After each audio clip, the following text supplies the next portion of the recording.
सबसे पहले नजर डालते हैं अब तक की बुलेटिन। साबिक असिस्टेंट कमिश्नर व administrator municipal committee Zaryab Sajid Kamboh का अंदरून शहर के मुख्तलिफ इलाकों में सफाई सुथराई का जायजा। सेंट्री इंस्पेक्टर जिशान सईद और सेंट्री सुपरवाइजर को मौका पर बुलाकर सफाई की सूरत हाल को बेहतर करने की हिदायत जारी की।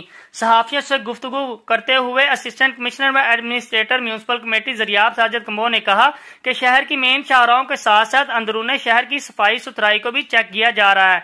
उन्होंने शहरियों से अपील करते हुए कहा कि मुमकिन बारिशों से निपटने के लिए और निकास से आप की रवानी के लिए शहर कूड़ा क्रिकेट वगैरह जा बजा फेंकने की बजाय म्यूनसिपल कमेटी के मुकर्रर करदा पॉइंट्स पर फेंके।